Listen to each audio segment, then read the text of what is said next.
Alors donc bienvenue pour la suite.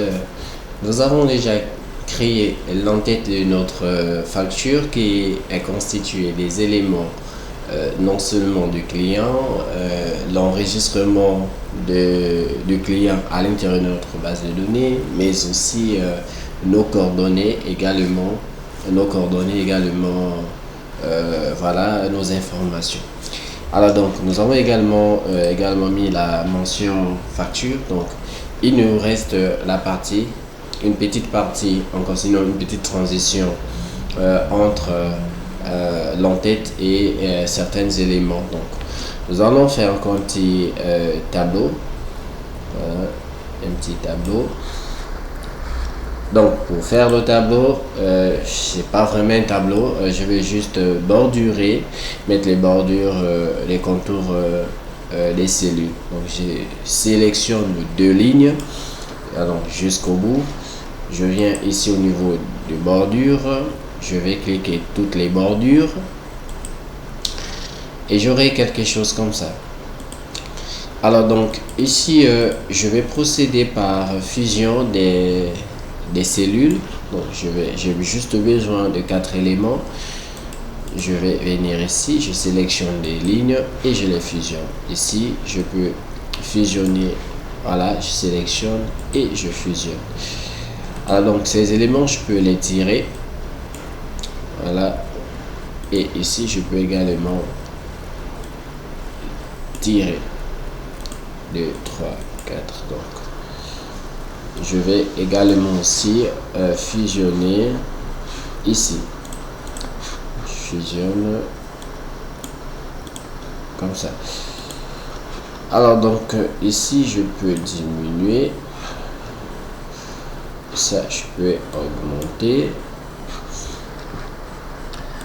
Alors donc ici je vais identifier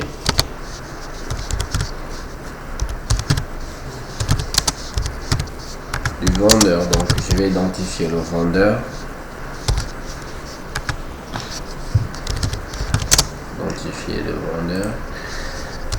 J'ai la date, je vais reprendre la date d'expiration. Ici je vais reprendre, je prends le transit,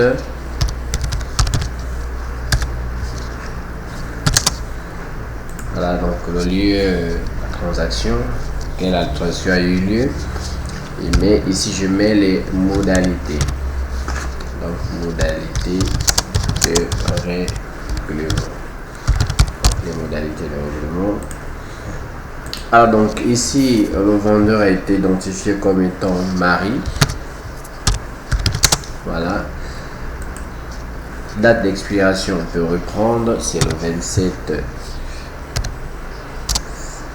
27 mars 2023.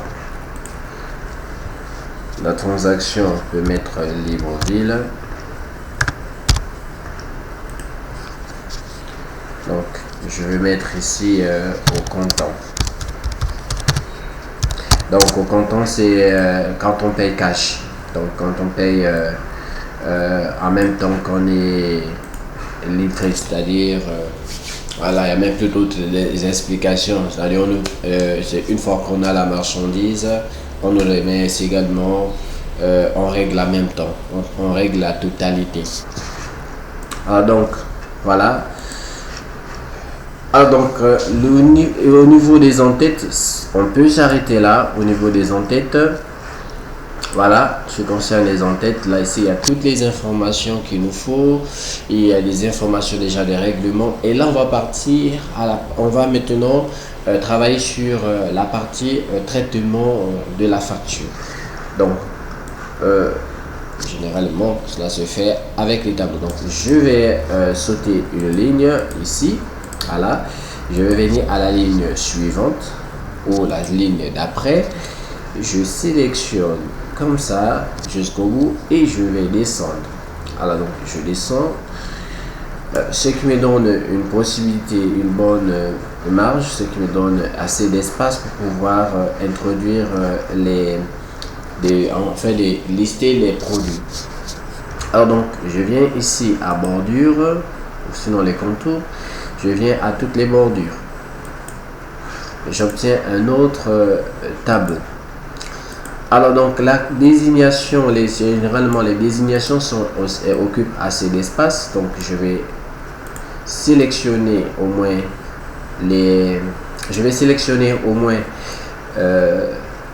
trois colonnes, sinon trois cellules. Donc pour sélectionner, je le rappelle parce qu'il y a des personnes qui ont encore ces difficultés. Alors donc je fais un clic et je bloque, un clic gauche et je bloque. Et je vais glisser ici. Donc je glisse, voilà. Hop. Je viens ici à aligner, donc c'est-à-dire bloc alignement. Et je viens ici au niveau, voilà, de fusion. Je viens. Et ensuite, ceci étant déjà fusionné, je viens, je tire. Voilà, donc je peux aussi faire la même chose. Voilà. Et je viens ici fusionner et je tire. Donc ici, généralement, je peux obtenir le code. Voilà, code. Je tabule. Désignation. Je tabule. Quantité. Voilà, je peux abréger. Prix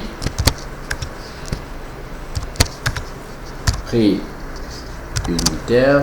Je peux aussi également préciser qu'il s'agit du prix hors taxe. Et ici, nous avons les montants hors taxe. Je suis déjà à ma partie traitement de la facture. Je peux aligner à gauche pour les textes. Voilà, donc je peux faire une petite mise en forme, mise en gras. Hop. Alors donc, je peux continuer mon traitement. Alors donc, je vais commencer à lister tous les produits. Par exemple, ici, j'ai sac de ciment. Voilà. Barre de fer. Donc, je peux préciser, hein, je peux... donc, ici, il n'y a pas eu de précision, donc je laisse. Camion. Voilà. Du sable. Voilà. Brique. Voilà. Brique. Voilà, de 15. Donc, je souvent 15 cm. Voilà. Donc, je mets juste de 15. Donc, brique de 15. Alors, je mets la quantité. Donc, ici, j'ai 33. Ici, j'ai 50. 33, 50. Ici, j'ai 2. Voilà. Donc, ici, j'ai 3500. 3500. Ensuite, voilà, je peux fusionner ces deux-là. Les deux cellules. Voilà, et ici je veux mettre total montant acheté, total montant hors taxe. Voilà, donc total montant hors taxe. Alors donc après je viens récupérer les prix. Donc le sac de ciment est à 4500. Donc je rappelle ici qu'on ne mettra pas, par exemple ici comme on a vu francs, on va mettre par exemple 4500 francs. Non, lors du calcul, Excel va également signaler l'erreur parce que c'est pas à nous de le faire. On va également voir une possibilité. On va également nous renseigner sur la manière comment on peut également affecter les devises sur Excel. Mais si vous procédez de cette manière, vous allez vous rendre compte que à chaque fois on va vous afficher vos appliquez la formule, mais Excel vous dit qu'il y a une erreur parce que on ne peut pas additionner les chiffres avec les lettres. Donc on va poursuivre ici la suite, barre de fer 3500, 1000, vous avez ici 130 000, voilà, et ici le prix unitaire c'est 500. Bon, j'ai pas mis les francs ici. Alors donc ensuite comment trouver, donc je serai à la recherche ici à cette partie. Il faut paramétrer parce que c'est cette partie qui nous oblige et nous impose à utiliser. Donc je disais que c'est cette partie qui nous impose et nous implique à utiliser la calculatrice. Donc à cette partie on va automatiser et on va entrer les formules. Alors donc montant hors taxe. Le montant hors taxe est égal à la quantité multipliée par le prix unitaire. Je valide. Voilà, effectivement, je peux tirer pour que Excel fasse la même chose pour le reste des cellules. Total montant hors taxe. Selon les formules, le total montant hors taxe est égal à la somme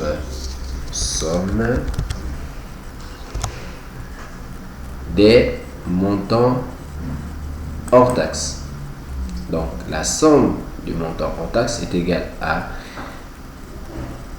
la somme au montant de ciment plus le montant des barres, nos camions et les autres. Alors je vais sélectionner toute cette partie, je vais fermer la parenthèse et je vais valider l'action. Et j'obtiens ici le total montant hors taxe. Ensuite, je peux venir ici. Voilà, je viens ici pour la suite. Je sélectionne cette partie et je viens appliquer les bordures. Alors donc je vais avoir cet élément que je peux fusionner, je peux tirer, et ici aussi je peux fusionner et tirer. Alors donc je vais chercher à calculer la remise, donc qui est de 5%. Le montant de la remise est égal au total montant hors taxe multiplié par le taux de la remise, donc 5%. Je mets Entrée. Alors donc, selon ce que nous avons vu, on aurait dû calculer le net commercial. Net commercial. Alors donc, sauf que ce n'est pas très pro d'afficher le montant, le total, donc le net commercial. La seule chose dont nos clients ont besoin, c'est de savoir combien également il doit être collecté en termes de TVA, qui est de 18%. Alors que le total, selon ce que nous avons vu, les connaissances que nous avons eues lors des cours précédents, on a dit ceci, que la TVA est égale, sinon le montant de la TVA est égal au net commercial multiplié par le taux de la TVA. Alors qu'ici, il faut d'abord rechercher le net commercial. C'est la raison pour laquelle je vais ouvrir la parenthèse. Le net commercial étant le total montant hors taxe moins la remise que je vais refermer entre parenthèses Et ensuite, je vais multiplier par les 18%. Ce qui va me donner automatiquement le montant de la TVA. Le transport